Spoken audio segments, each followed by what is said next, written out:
ಬೇಕಂದ್ರೆ ಜನಾರ್ದನ್ ರೆಡ್ಡಿ ಅವರು ಎಲ್ಲಿದ್ದೀರಿ ಅಂತ ಕೇಳಿದಂತ ಟೈಮಲ್ಲಿ ಜನಾರ್ದನ್ ರೆಡ್ಡಿ ಅವರು ಏನು ಹೇಳಿದ್ರು, ರಾಮನವರೇ ನಾನು ಕುರುಗೋಡು ದಾಟಿಸಿನಿ ಅಂತ ಹೇಳಿದ.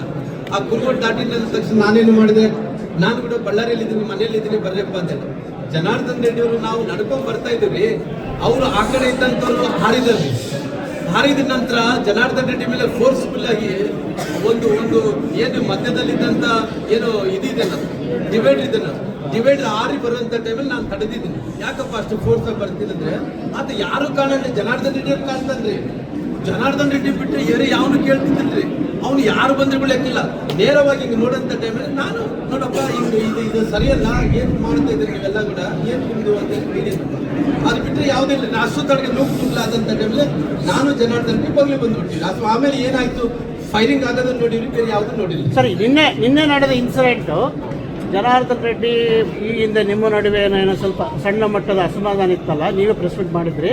ನಿನ್ನೆ ನಡೆದ ಇನ್ಸಿಡೆಂಟಿಂದ ನೀವೆಲ್ಲರೂ ಮತ್ತೆ ಒಂದಾಗಲಿಕ್ಕೆ ಅವಕಾಶ ಆಯಿತು ಅಂತ ಪಬ್ಲಿಕ್ ಆಗಿ ನೋಡಿ. ನಾನು ಕ್ಲಿಯರ್ ಆಗಿ ಹೇಳ್ತೀನಿ, ನಾನು ಜನಾರ್ದನ್ ರೆಡ್ಡಿ ಅವ್ರನ್ನ ನನ್ನ ಇತಿಹಾಸ ಸ್ನೇಹಿತರಾದ್ಮೇಲೆ ಇಲ್ಲಿ ತನಕ ನೋಡ್ಕೊಂಡ್ಬರ್ರಿ.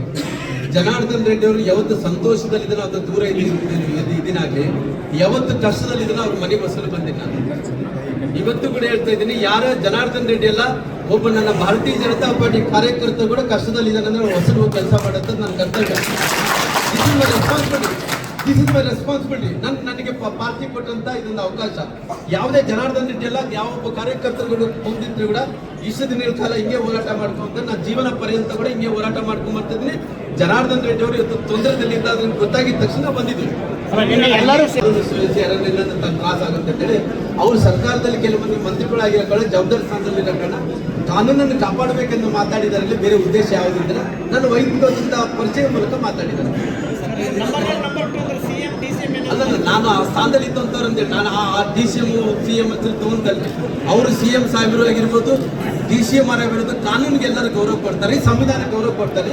ನಾನು ಸಂವಿಧಾನಕ್ಕೆ ಕಾನೂನಿಗೆ ಗೌರವ ಕೊಡ್ತೀನಿ.